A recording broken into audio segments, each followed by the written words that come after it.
Cuenta una leyenda de un antiguo y pequeño reino. Y había una montaña, en la cima de esta montaña vivía un anciano que se llamaba Job. Y él desde una edad temprana a su padre le había encomendado una tarea sagrada y muy importante. Y le dijo: hijo mío, dijo, cada madrugada cuando tú te levantes, sal a observar el horizonte. Y cuando tú veas que una luz distinta en ese amanecer, sabrás que el rey ha llegado. Y este joven Job hizo como su padre le dijo. Pasaron los años, pasaron las estaciones y esa luz no llegaba. Su cabello negro se convirtió en cenizo, en gris.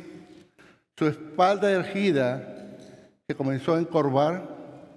Pero este joven, fiel a lo que su padre le había encomendado, él cada mañana se levantaba, cada madrugada él, antes que los pájaros cantaran, él se levantaba, iba a la torre más alta que había en ese lugar y caminaba y subía 300 pasos hasta llegar a la cima.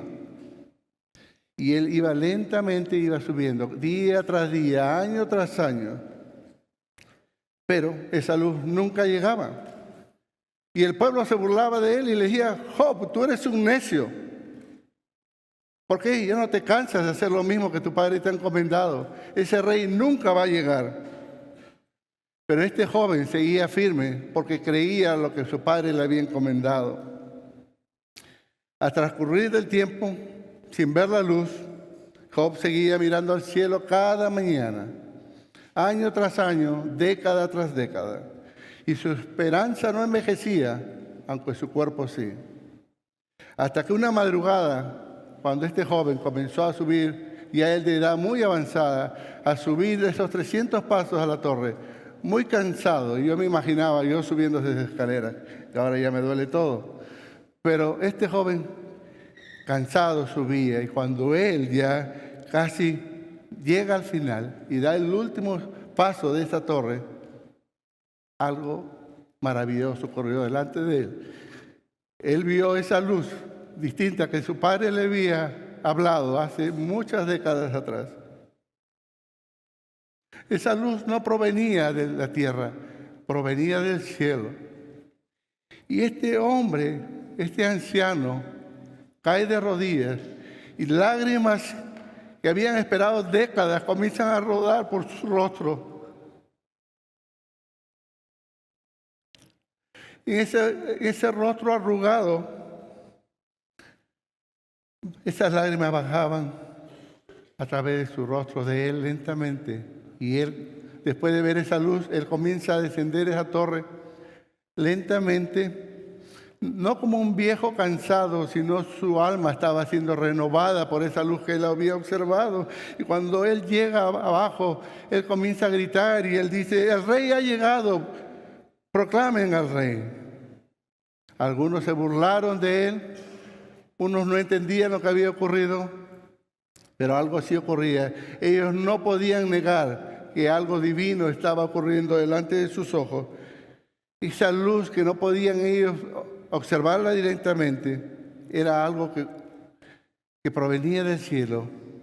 Y así, hermanos, como este anciano esperó por décadas esa luz, hoy día Lucas nos va a mostrar dos personas fieles, dos siervos fieles que esperaron por ese rey. Pero cuando lo vieron, lo reconocieron y lo proclamaron. Hoy día, hermanos, cerramos esta pequeña serie del Rey ha llegado y como vimos, ya lo hemos conocido, ya lo hemos glorificado y el día de hoy Lucas nos llama a proclamarlo. Ya nuestro hermano Fermín leyó el texto que será expuesto el día de hoy y el título del sermón es Proclamemos al Rey. Y quiero darles la idea central del sermón para que nosotros podamos recordarlo, no solamente el día de hoy, sino que con eso nos vayamos a nuestros hogares y lo recordemos a través de la semana, porque es algo tan hermoso. Y es que la idea central es que el Jesús es el Rey prometido que Dios reveló para salvación y que su pueblo debe proclamar. Déjeme leer una porción del texto que fue leído. Es Lucas capítulo 2, del versículo 22 al 24, y dice: Cuando se cumplieron los días para la purificación de ellos, según la ley de Moisés, trajeron a Jerusalén para presentarle al Señor. Como está escrito en la ley del Señor, todo varón que abra la matriz será llamado santo para el Señor. Y para ofrecer un sacrificio conforme a lo dicho en la ley del Señor, un par de tórtolas y 2 pichones. Antes de entrar al pasaje que será expuesto el día de hoy, quiero que recordemos brevemente cómo nosotros hemos llegado hasta aquí. Y recordemos que en el Antiguo Testamento, desde el profeta Malaquías, Dios dejó de hablar a su pueblo directamente a través de nuevas revelaciones de nuevos profetas por un lapso de 400 años. Hubo un silencio profético con su pueblo. No hubo nuevas revelaciones, no ni profetas, pero el silencio no era una ausencia, sino que Dios estaba preparando el cumplimiento de su promesa. Y aquí de repente Lucas nos dice: y se le apareció un ángel del Señor a Zacarías. Aunque Zacarías no era un profeta, él profetiza y él dice: bendito sea el Señor, el Dios de Israel. Con eso nosotros comenzamos a ver cómo Dios comienza a hablarle a su pueblo otra vez. Y luego el anuncio del nacimiento de Juan el Bautista, quien prepararía el camino para el Señor. El silencio terminó ahí, hermanos. Luego el ángel Gabriel anuncia a María que concebiría un niño por obra del Espíritu Santo. ¿Y cómo la Escritura lo declaró? Dice: cuando vino el cumplimiento del tiempo, Dios envió a su Hijo, y llegado el tiempo señalado, Jesús nació en Belén. Dios no tardó, Dios llegó en el tiempo exacto que Él había predeterminado. Los ángeles anunciaron su nacimiento a los pastores, proclamando las buenas nuevas de gran gozo. Ellos fueron y vieron al niño y dieron testimonio de lo que Dios había hecho. El cielo había hablado y la tierra comenzaba a responder. Y antes que Jesús fuera presentado en el templo, Dios había revelado quién era este niño. Por medio de un ángel dijo que su nombre se llamaría Jesús, el cual significa Salvador. De modo que cuando José y María lo llevan a Jerusalén conforme a la ley, Lucas no nos presenta a un niño anónimo, sino que a un niño con una identidad y una misión que había sido declarada desde los cielos. Y ahora el relato nos lleva al templo, el lugar de la promesa, el lugar de la espera y el lugar del cumplimiento. Y con este trasfondo, hermano, miremos el pasaje que será expuesto el día de hoy, y tenemos 3 puntos que veremos. El primero es: el rey es presentado conforme a la ley de Dios, versículo 22 al 24. El punto número 2 que tenemos es: proclamemos al rey a reconocerlo por el Espíritu Santo, del versículo 25 al 35. Punto 3, proclamemos al rey anunciando su redención, del versículo 36 al 38. Leámoslo otra vez. El rey es presentado conforme a la ley de Dios. Proclamemos al rey al reconocerlo por el Espíritu Santo, y proclamemos al rey anunciando su redención. Aquí, cuando nosotros llegamos a Lucas 2, del versículo 22 al 24, el autor nos invita a contemplar con reverencia el primer acto público de este niño. No se trata de un milagro, no se trata de una enseñanza, no se trata de una confrontación, sino se trata de obediencia.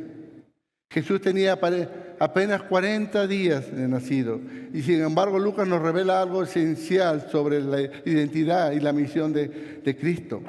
Para Lucas, la obra del Mesías no comienza cuando Él sana, ni siquiera cuando hace milagros, ni cuando Él es bautizado. Comienza cuando Él voluntariamente y silenciosamente se somete a la ley de Dios. El Hijo Eterno entra en la historia humana bajo la ley que Él mismo sostuvo y que Él mismo cumplió perfectamente. Y Lucas quiere que lo veamos con claridad, porque sin esta obediencia, hermano, no habría justicia que imputar, ni habría evangelio que anunciar. Lucas escribe: y cuando se cumplieron los días de la purificación de ellos, conforme a la ley de Moisés, el texto nos muestra que todo lo que ocurre aquí sucede en obediencia a la ley del Señor.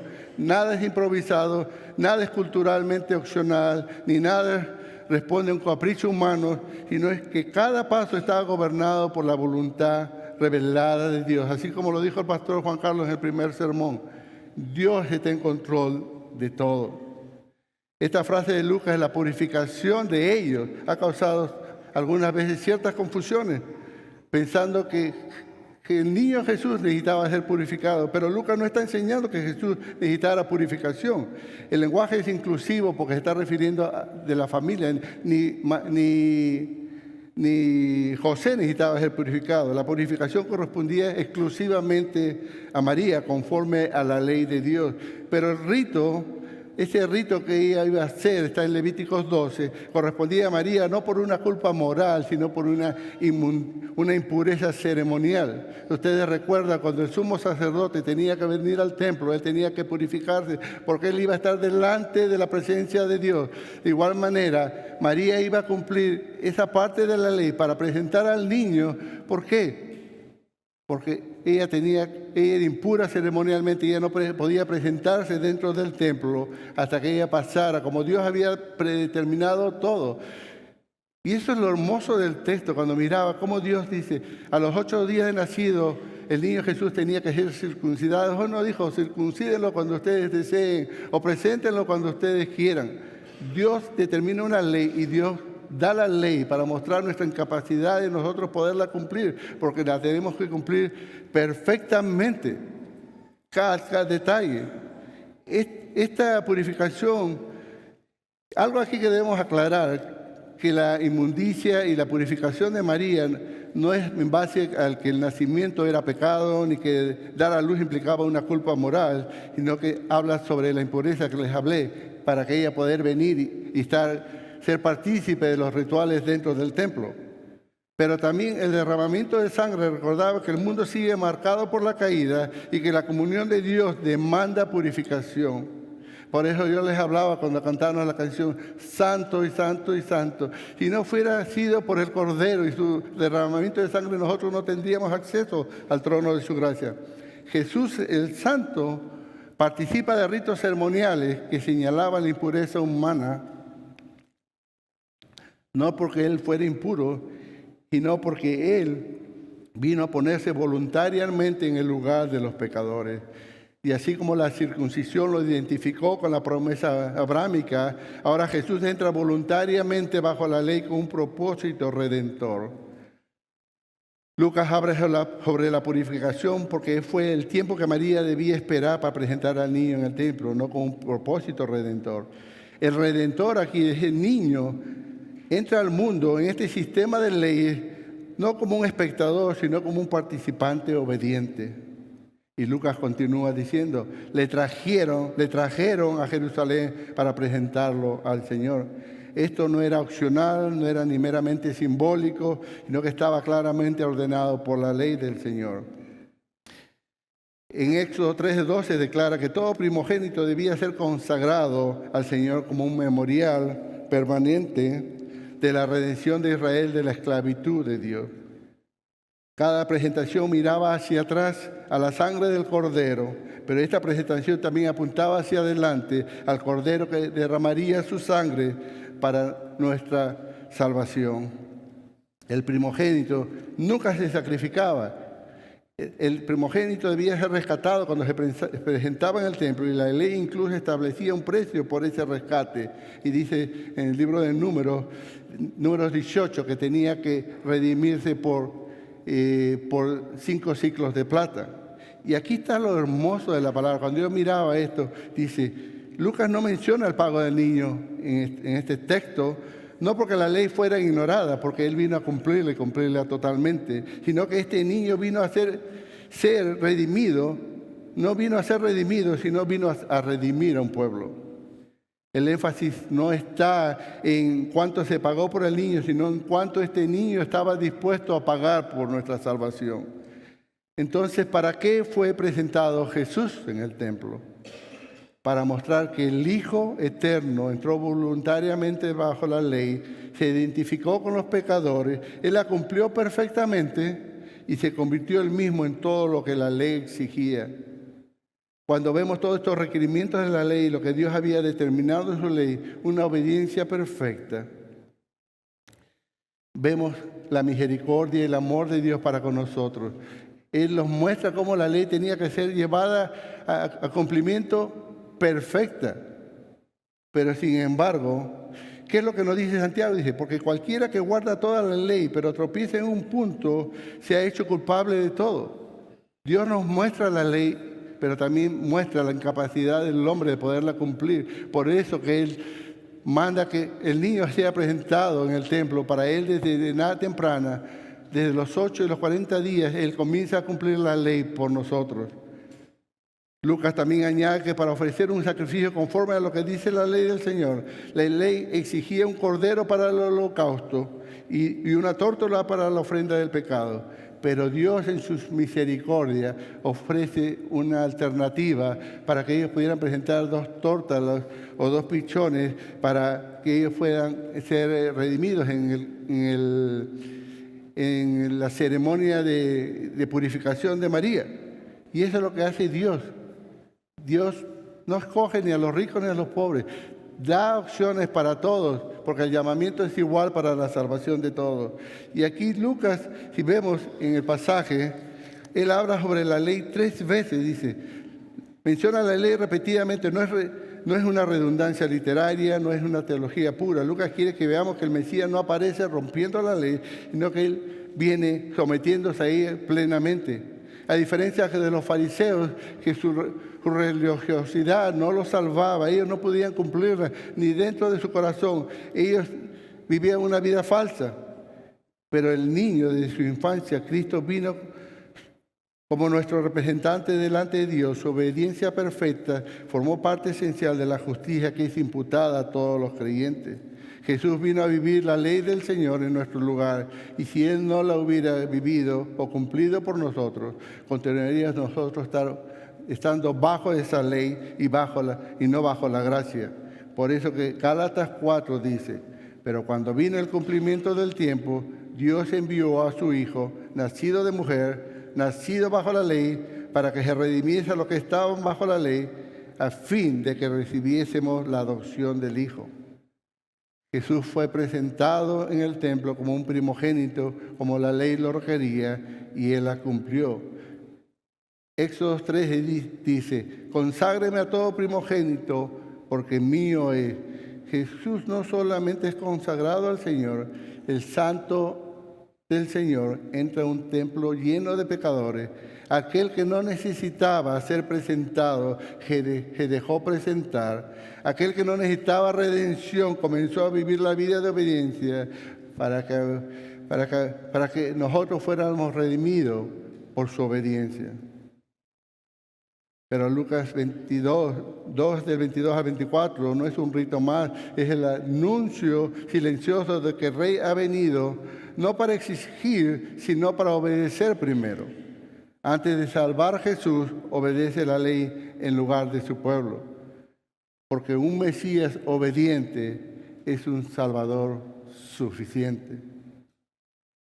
Dios no nos salva porque nosotros prometimos obedecer, sino porque Cristo obedeció, y es por eso que ahora nosotros podemos seguirle en obediencia.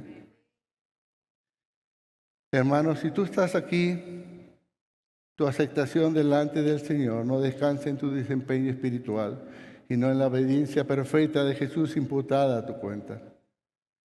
Así como María y José no entendieron todo lo que ocurría, pero ellos obedecieron, de igual manera nosotros estamos llamados a obedecer. Estamos nosotros viviendo una vida sometida a nuestro Señor, en lo cotidiano, en lo privado, en nuestro hogar.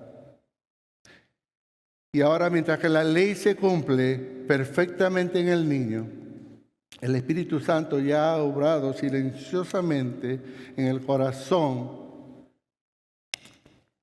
de un hombre justo y piadoso. Y con esto pasamos de la obediencia silenciosa del niño al reconocimiento público. Versículo 25 dice: y había en Jerusalén un hombre que se llamaba Simeón, y este justo y piadoso esperaba la consolación de Israel. Y el Espíritu Santo estaba sobre él. Y por el Espíritu Santo se le había revelado que no vería la muerte sin antes ver al Cristo del Señor. Movido por el Espíritu Santo fue al templo.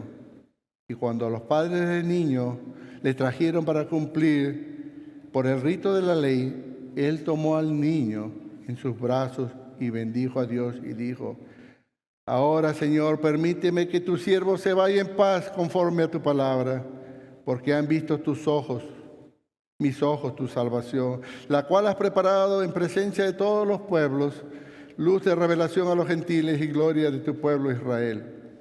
Y los padres del niño estaban asombrados de las cosas de que él se decían. Simeón los bendijo y dijo a su madre María: he aquí, este niño ha sido puesto para la caída y el levantamiento de muchos en Israel, y para ser señal de contradicción. Y una espada traspasará aún tu propia alma, a fin de que sean revelados los pensamientos de muchos corazones. Aquí el texto nos dice que en Jerusalén había un hombre llamado Simeón. El texto no nos habla mucho de Simeón, pero lo que revela el texto es suficiente para nosotros saber qué tipo de hombre era él. Simeón era un hombre justo y piadoso, dice el texto, parte del remanente fiel de Israel, como lo expresa el Salmo 32. Era un hombre de profunda devoción, justo delante de Dios, y a quien Dios le había concedido una revelación especial, que él no moriría sin sus ojos antes ver al Mesías prometido. El nombre de Simeón significa Dios ha oído. Este hombre Simeón esperó por muchos años esa promesa, pero él lo creyó. No sabemos con qué frecuencia Simeón atendía el templo, pero la Escritura lo describe como un hombre justo y piadoso que esperaba la consolación de Israel. Simeón sí vivía con una postura constante de espera y de piedad. Y Dios en su providencia lo conduce al templo por medio del Espíritu Santo, justo en el momento preciso para que él tenga ese encuentro maravilloso, ese encuentro divino con el Mesías, viniendo a los brazos de María y de José. Simeón no estaba caminando por el templo sin razón. Él estaba buscando y esperando al Mesías, la consolación de Israel. Vivía una vida de piedad lleno del Espíritu Santo. Estaba en el templo movido por el Espíritu Santo, y aquí se menciona 3 veces al Espíritu Santo, obrando en todo lo que hace, es Dios obrando. Y al igual que todo creyente, que por la revelación del Espíritu Santo vinimos a la salvación, es el mismo Espíritu Santo que nos llama a santificación y también nos llama a buscar de su palabra. Y esta es la realidad. Si esto es la realidad en tu vida, hermano, tú estás lleno del Espíritu Santo. Examina tu vida si tú eres movido por el Espíritu Santo o eres movido por la carne. Cuando yo leía el texto, era confrontado. Quisiera ser un Simeón. La Escritura dice, y cuando la Escritura habla de la consolación de Israel, no se refiere a una cosa, ni a un evento abstracto, sino a una persona. Era el Mesías prometido, enviado por Dios para traer perdón, esperanza y salvación a su pueblo. Y Simeón esperaba esta consolación de Israel porque sabía que el verdadero consuelo del pueblo de Dios no vendría con mejores circunstancias, mejores finanzas, mejores matrimonios, mejor salud. Esa consolación llegó cuando tuvo a Cristo en sus brazos. Israel no necesitaba una mano que lo sacara de Roma. Israel necesitaba a alguien que lo sacara de su pecado. Igual que nosotros, hermanos, podemos tener muchos problemas que pueden ser reales, físicos, vamos creciendo, nos vamos viendo más ancianos, los dolores están ahí. pero tenemos una promesa que tendremos un nuevo cuerpo glorificado. Pasaremos la historia, el resto de nuestras vidas en el cielo, en comunión con nuestro Salvador. Él es nuestro consuelo. Hermanos, cuando Lucas dice que Simeón esperaba la consolación de Israel, él no estaba usando una expresión poética, él estaba usando un lenguaje profético de Isaías. Como un hombre piadoso, Simeón, y por la vida que él tenía, Simeón tenía que conocer las Escrituras, y él vivía aferrado a estas promesas, a estas profecías, como la vemos en Isaías 41, cuando dice: consolad, consolar a mi pueblo, dice vuestro Dios. Y Isaías anuncia que Dios mismo vendría a consolar a su pueblo después del juicio, después de que ellos fueron llevados al exilio, sino que el juicio más profundo del pecado, y proclama que Dios mismo vendría a traer ese consuelo a ellos. Isaías también proclama en Isaías 52, cuando dice: cantar alabanzas, alegrados juntamente, soledad de Jerusalén, porque Jehová ha consolado a su pueblo, a Jerusalén ha redimido. Isaías 61:1 dice: declaro que el ungido del Señor traerá buenas nuevas, predicar las buenas nuevas a los abatidos. Y anunció que esa salvación no solo sería para Israel, sino que también sería para todas las naciones. Simeón, como un hombre piadoso y justo, vivió esperando el día en que esas promesas dejarían de ser palabras escritas y se convertirían en una realidad visible.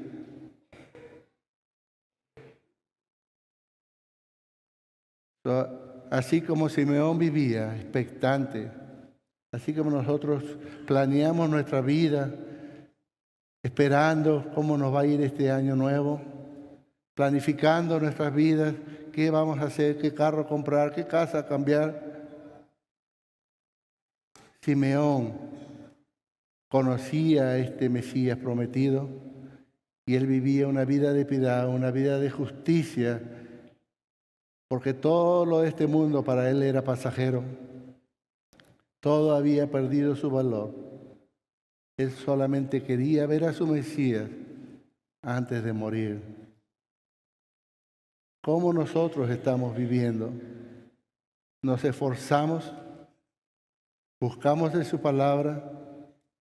¿Vivimos esa piedad? ¿Somos piadosos unos con otros? ¿Nos perdonamos unos con otros? ¿Extendimos gracias unos con otros? ¿Somos unos Simeones? Que el Señor nos ayude. Pero aquí tenemos una pregunta. ¿Cómo entendía Simeón todo esto de Jesús? Lucas nos lo dice en el versículo 26, que le había sido revelado por el Espíritu Santo. Y así como el creyente llega a reconocer su necesidad de un Salvador, así como Pedro confesó: tú eres el Cristo, el Hijo del Dios viviente. No por razonamiento humano, sino por revelación divina. Así Simeón reconoció a ese niño, al consuelo prometido de Israel. De igual manera, si nosotros estamos en Cristo es porque Dios a través de su Espíritu Santo nos dejó ver nuestra condición caída, nuestra necesidad de un Salvador.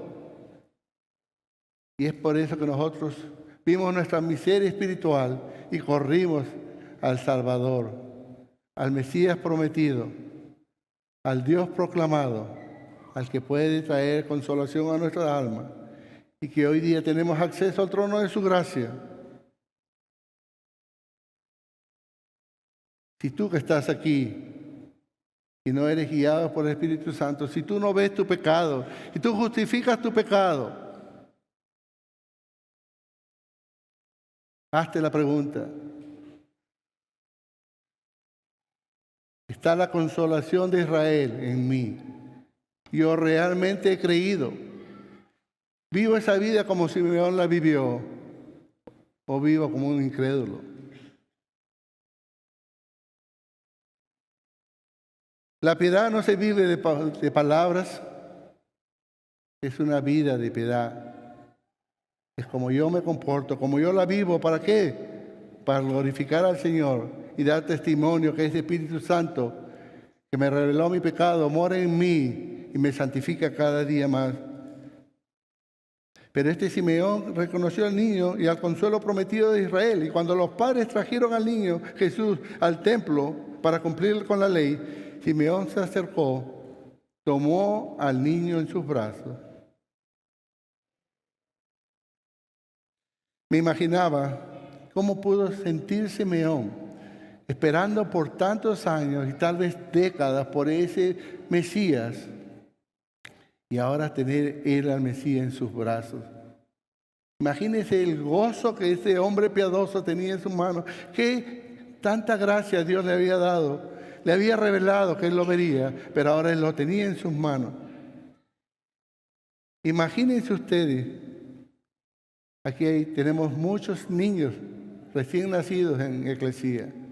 Y yo veo a las hermanas cuando ven a los hijos de alguien, corren y lo abrazan y hay sonrisas en su rostro.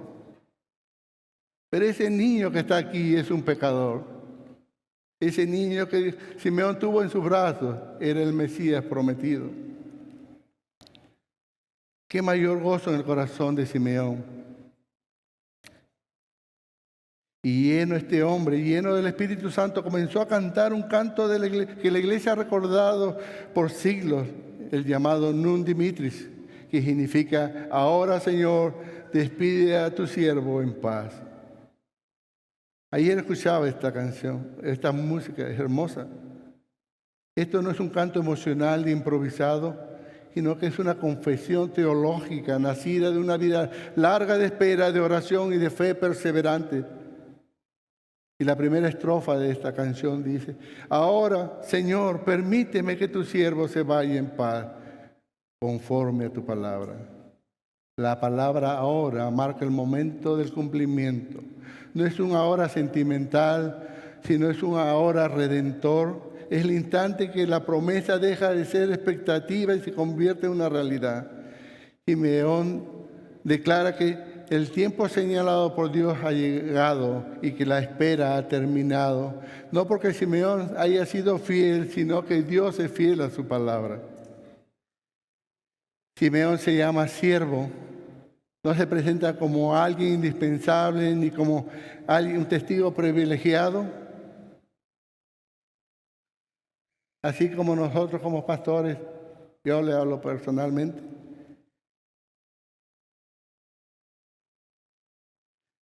Siento que no merezco estar en este púlpito declarando la palabra del Señor, pero es el Señor que es bueno con nosotros y extiende su gracia para nosotros.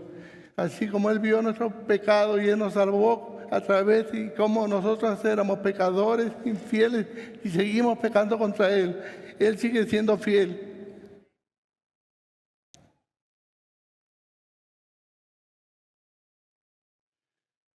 Un siervo puede descansar cuando el Señor cumple lo que Él prometió, porque puede decir que se va en paz, porque mis ojos han visto tu salvación. Aquí está la razón de su paz. Simeón no dice que ha entendido, ni que se lo explicaron, ni que lo convencieron. Él dice: lo he visto. La fe de Simeón no es una promesa a un encuentro con la salvación presente delante de sus ojos. El texto nos dice que Simeón ha dicho: mis ojos han visto a mi Salvador. Mis ojos han visto tu salvación. Pero al tomar a Jesús en sus brazos, Simeón entendió que la salvación no es una cosa ni un evento, sino es una persona presente. Porque quien ha visto al Salvador, ha visto la salvación misma del Señor. Y aquí Simeón se une con la confesión. Eso hacía como un eco cuando yo leí estas palabras de Simeón. Y esta confesión de Simeón se une con la confesión de María cuando está en Lucas 1:47, cuando ella dice: mi espíritu se regocija en Dios mi Salvador. Lo que María creyó por fe, Simeón lo contempla ahora con sus ojos. Y estoy convencido no de forma dogmática, que por revelación del Espíritu Santo él entendió el Evangelio, reconoció su condición caída y su necesidad de un Salvador.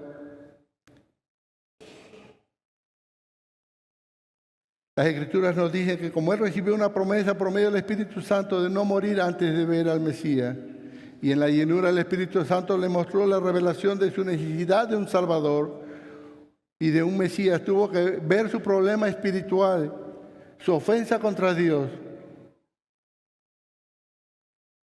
Si tú estás en Cristo, tú tuviste ese momento por revelación del Espíritu Santo. Viste lo pecaminoso que tú eres o que tú eras. Puedo decir que tú eras si tú estás en Cristo. Pero si tú puedes ver tu pecado constantemente y no ves una transformación en tu vida, puedes preguntarte si tú estás en Cristo. Como todo pecador, nos mirábamos buenos, sabíamos que pecábamos, pero que no éramos como otros. Hasta que Dios en su misericordia dejó ver mi pecado. No me dejó verlo como Él lo mira, porque no podría vivir con mi conciencia. Pero en su misericordia me dejó ver suficiente para yo correr a Él por clamor de perdón y de restauración. Y decirle, Señor, te he ofendido, he pecado contra ti, Señor. Sálvame. Pero también por su misericordia, a través del Espíritu Santo, Él me dio el entendimiento que había sido perdonado y que había sido restaurada mi relación con Él. Pero también por el Espíritu Santo me da la confianza y la seguridad que estoy en Cristo y que persevero, aunque falle, porque Él cumplirá su propósito en mi vida. Porque Él es fiel, así como Él cumplió esas promesas, Él cumplirá las promesas para nuestra vida, que un día seremos perfectos porque lo miraremos cara a cara. Estas verdades movían a Simeón a vivir una vida de fe, una vida de justicia, esperando al Mesías. Pero nosotros, hermanos, tenemos mucha más revelación, porque Él miraba hacia el futuro, nosotros miramos hacia el pasado. Nosotros tenemos toda la revelación de Dios. Nosotros tenemos menos excusas, porque nosotros hemos recibido mucho mayor gracia en Cristo Jesús. Pero también Él dice, observe cómo Él dice, llama tu salvación. La salvación no nace del corazón del hombre, no surge de la necesidad humana, nace del corazón de Dios, y ahora Dios ha puesto su salvación en los brazos de este hombre, en brazos humanos. El anciano sostiene a este niño en sus brazos, pero en realidad es el niño que sostiene la esperanza de este anciano, la cual has preparado, dice el texto, en presencia de todos los pueblos. Esta salvación no fue improvisada. Dios la planeó desde antes de todos los tiempos, la anunció por los profetas y la manifestó en el momento perfecto. No la escondió, la puso en el escenario de la historia delante de todos los pueblos, sean judíos o sean gentiles. Dios no preparó a su Hijo en lo secreto, sino como luz puesta delante de todas las naciones. Y continúa el texto diciendo, luz de revelación a los gentiles y gloria de tu pueblo Israel. Como lo dice Isaías 9:2. El pueblo que andaba en tinieblas ha visto gran luz, y los que habitan en la tierra de sombra de muerte, la luz ha resplandecido sobre ellos. Este niño es la luz que revela a quienes estaban lejos, a quienes vivían en tinieblas, a quienes no tenían esas promesas. Al mismo tiempo, este niño es la gloria de Israel, dice el texto, porque en él se cumplen todos los pactos, las promesas hechas a los padres y la esperanza de generaciones. Hermanos, no hay dos caminos, no hay dos salvadores, no hay dos planes, solamente hay un Salvador. Hay un solo Rey y su nombre es Jesús. Debemos vivir como Simeón, porque la misma revelación que fue dada por medio del Espíritu Santo a él es la misma que fue revelada a nosotros. Pero cuando José y María vinieron a este hombre y escucharon su canción mientras sostenía al niño, se maravillaron, dice el texto. Simeón los bendijo y dijo a su madre María: este niño ha sido puesto para caída y levantamiento de muchos en Israel, y para señal de contradicción, y una espada traspasará aún tu propia alma, a fin de que sean revelados los pensamientos de muchos corazones. Estoy un poco enfermo, hermano, por eso tomo agua. Ahora, cuando dice estas palabras Simeón, escuchen, Eclesia, aquí Simeón ya no está cantando. Ahora Simeón está profetizando, porque Cristo no vino a dejar a todos cómodos. Cristo vino a revelar los corazones de cada uno de nosotros. Y este niño ha sido puesto, dice, no apareció por casualidad, fue puesto por alguien, por el Padre obrando en todo esto. No fue puesto por accidente histórico. Este niño fue puesto por Dios con un propósito eterno. Pero también el texto dice, para caída y levantamiento de muchos en Israel. Dios comienza con el propio pueblo, pues, con Israel, con el mismo pueblo comienza Dios. Para algunos en Israel, como para los fariseos, la gente religiosa, este niño sería caída. No porque él fallara, sino porque ellos confiaban en su justicia, confiaban en su religión, confiaban en su linaje. Cristo para ellos sería una piedra de tropiezo, como lo dice la Escritura en Juan 1, dice, como a los suyos vino y los suyos no lo recibieron.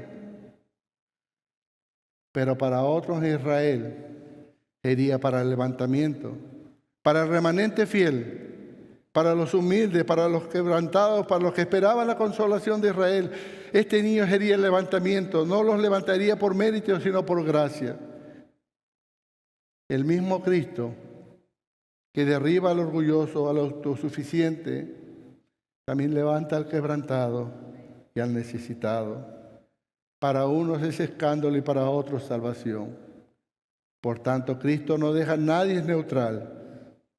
O es el levantamiento para salvación, o es piedra de tropiezo que conduce a la condenación. ¿Dónde estamos nosotros? Cada uno de nosotros.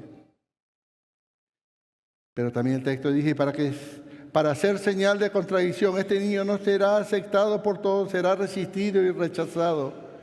Y es lo que vimos en la cruz. Porque la luz incomoda a las tinieblas. Como dice las Escrituras, ¿qué comunión tiene la luz con las tinieblas? Porque la verdad confronta el pecado. Y así es como Simeón miraba a María, no como una madre exaltada, sino como una madre que sufriría. Porque dice, y una espada traspasará aún tu propia alma. Él sabía, por revelación del Espíritu Santo, qué iba a ocurrir con este Mesías. Sabía el sufrimiento de María, que ella iba a pasar. María no solo cargaría al Salvador en sus brazos, el mismo niño que le trajo al templo y le trajo tanto gozo a su corazón, porque ella tenía ese gozo desde que lo cargó en su vientre. Traía al Salvador. Y un día cercano ella cargaría con el dolor, el profundo dolor en su corazón, viendo a su hijo despreciado, rechazado, crucificado, ultrajado. Los que un día gritaban, Hosana al hijo de David, más adelante lo cambiarían por Barrabás. Así era nuestra condición antes de Cristo. Nosotros los rechazamos, no creíamos, eran nuestros propios dioses, hacíamos lo que nos placía. Así pasé 46 años de mi vida, riéndome, no entendiendo. Eso no era mi meta de mi vida.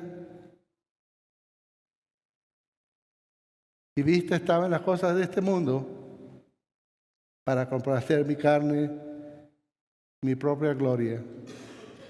Pero Dios en su misericordia, por medio del Espíritu Santo, me dejó ver mi condición caída y correr a este Mesías, a este niño, a este Rey. ¿Y todo esto para qué? A fin de que sean revelados los pensamientos de muchos corazones. Jesús no solo ofrece salvación, Él expone el corazón de cada uno de nosotros. Podemos estar todos hoy día en el templo aquí, pero ¿cómo nosotros vivimos en lo privado? ¿Cómo nos comportamos con nuestras esposas? ¿Cómo tratamos a nuestros esposos? ¿Cómo nos tratamos entre hermanos en la iglesia? ¿Somos un Simeón? ¿O tal vez somos un Barrabás? Simeón no vio el día completo del reino, pero al ver al niño supo que la mañana de Dios había llegado. Simeón no necesitó ver crecer a Jesús, predicar o hacer milagros. Le bastó con tener al niño en sus brazos para saber que la salvación había llegado. Hermanos, la paz de Simeón no vino cuando Roma cayó, cuando Israel fue restaurado políticamente, ni cuando las circunstancias cambiaron. La paz de Simeón vino cuando vio al Mesías, a este niño Jesús.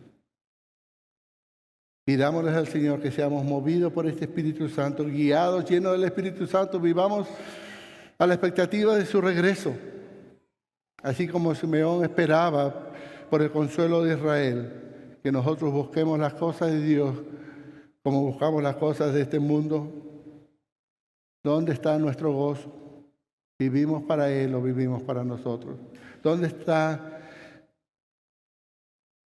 nuestros deseos, hermanos? Podemos decir, Señor, permite que me vaya en paz, o seguimos aferrados a las cosas de este mundo. Hermanos, no hay descanso verdadero sin una visión correcta de Cristo. Mientras Cristo sea solamente doctrina, no habrá paz. Mientras Cristo sea solamente tradición, no habrá descanso. Mientras Cristo sea solamente una cultura religiosa, el alma seguirá inquieta. Pero cuando Cristo es visto por fe como la salvación de Dios en el poder del Espíritu Santo, entonces el corazón puede decir, Señor, estoy en paz.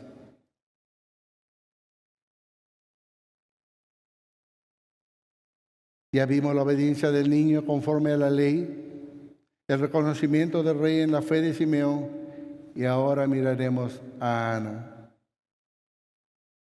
Lucas 2, 36 al 38 dice, y había una profetisa, Ana, hija de Fanuel, de la tribu de Aser. Ella era de edad muy avanzada y había vivido con su marido 7 años después de su matrimonio, y después de viuda hasta los 84 años. Nunca se alejaba del templo, sirviendo noche y día con ayunos y oraciones. Y llegando ella con ese preciso momento, daba gracias a Dios y hablaba de Él a todos los que esperaban la redención de Jerusalén. Ahora veremos la vida de Ana. Examinemos nuestras vidas, hermanos, a la luz de Simeón y Ana. No porque ellos fueran especiales, sino que el Espíritu Santo estaba obrando en ellos. El mismo Espíritu Santo que nosotros profesamos que mora en nosotros. Lucas aquí introduce a Ana con una precisión histórica y teológica. No nos da su nombre, el nombre de su padre, de su tribu, por un propósito solamente narrativo, sino para mostrarnos que Dios sigue escribiendo su historia redentora en personas reales, en lugares reales y cumplimientos y promesas reales. Lucas menciona que ella es hija de Fanuel, un hombre que significa rostro de Dios, evocando que lo que antes fue anhelado y en un encuentro parcial, ahora es revelado plenamente por el Espíritu Santo a una mujer contemplando a este niño en el templo.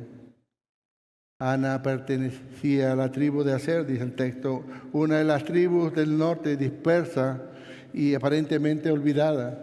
Pero esto nos enseña que Dios nunca olvida a su pueblo. El Mesías no vino solamente para Judá, sino para todo Israel, el Israel de Dios. Él viene y vino por su remanente. Esto nos da la seguridad que Dios dice que ha ido a preparar morada para nosotros y Él ha prometido que regresará por nosotros y nosotros podemos vivir confiados a esa promesa. Lucas llama a Ana profetisa. Porque al reconocer y proclamar al niño, ella se convertiría en la voz de Dios anunciando la redención que había llegado. Ella no daba nuevas revelaciones, simplemente ella estaba siendo usada por Dios para proclamar las verdades de este niño. Ella no añade palabras, ella reconoce que la palabra prometida ha llegado. Ella era de edad muy avanzada y había vivido con su esposo por 7 años. Ella había disfrutado del matrimonio, pero fue muy breve. Y después de viuda, ella llegó hasta los 84 años y dice el texto, muestra la fidelidad de Ana, décadas de espera, décadas de soledad, décadas de que muchos se habrían rendido espiritualmente. Nosotros le oramos al Señor, el Señor nos responde por 1 año, 2 años y pensamos que Dios no nos escucha. Dios escucha a sus hijos y Él promete lo que nos ha prometido y podemos vivir confiados que Él es fiel. Pero para Ana no interpreta el silencio de Dios como un abandono. Ella encarna remanente fiel a los que entienden que la espera de Dios no es un tiempo perdido, sino un terreno donde la fe madura. Ella dice, no se alejaba del templo, sirviendo noche y día con ayunos y oraciones. Una mujer dedicada completamente a la oración hacia Dios. Por lo poco que vamos leyendo de Ana, examinemos nuestras vidas. ¿Eres tú una Ana, hermana? ¿Eres tú un Simeón, hermano? El santuario era donde se presentaban a los niños primogénitos, donde Simeón esperaba por la consolación de Israel, y Ana, que había esperado toda su vida en el templo, se encuentra finalmente con Dios en este niño. Ella permanecía ahí porque su esperanza no estaba en soluciones rápidas ni cambios políticos, sino en la esperanza fiel de este Mesías, de este Redentor. Sus ayunos expresaban dependencia, sus oraciones perseverancia, su constancia fe. Lucas aquí nos muestra cuál es el fruto del poder del Espíritu Santo en la vida de un creyente. Simeón y Ana, una vida de fe, perseverancia, fidelidad al servicio del Señor. Sus vidas daban testimonio de la gloria del Salvador. Sus vidas fueron transformadas y ellos fueron vivos ejemplos de una vida de piedad. No una vida religiosa, hermanos, sino una vida genuina delante de su Señor. Y el texto dice, llegando a ella en ese preciso momento. Esto no era coincidencia, dice, en el preciso momento Dios estaba orquestando todo. Era la providencia soberana de Dios. Dios ordenando el tiempo de tal manera que el testimonio de Simeón fuera confirmado por Ana. Cuando Dios cumple su promesa central, levanta múltiples testigos para ser fieles testigos del Señor y de la obra de Él. Ana daba gracias a Dios y antes de hablar a los hombres, Ana adora. El corazón que reconoce la obra del Señor no comienza explicando, sino comienza adorando. Y Ana hablaba del niño. Ana no hablaba de un sistema sacrificial, no hablaba del templo como un edificio, no hablaba de los opresores romanos. Ella hablaba del niño, porque ella entendió que la redención no es un concepto, sino es una persona, igual que Simeón. El Redentor no vendría algún día, el Redentor estaba ahí delante de sus ojos. En este niño estaban contenidas todas las promesas cumplidas, el rescate pagado, el perdón asegurado y la reconciliación con Dios. Ana entendió que el rey había venido primero, no a ejercer juicio político y no a ejecutar redención mediante su sacrificio. Dice, y a todos los que esperaban la redención de Jerusalén. Esta expresión no nace de ahí, es un eco profundo del Antiguo Testamento. Los salmos, Isaías, los profetas habían anunciado que Dios redimiría a Jerusalén, que visitaría a su pueblo con perdón, consuelo y restauración. Pero Ana proclama esa promesa que ya no era futura, sino era presente.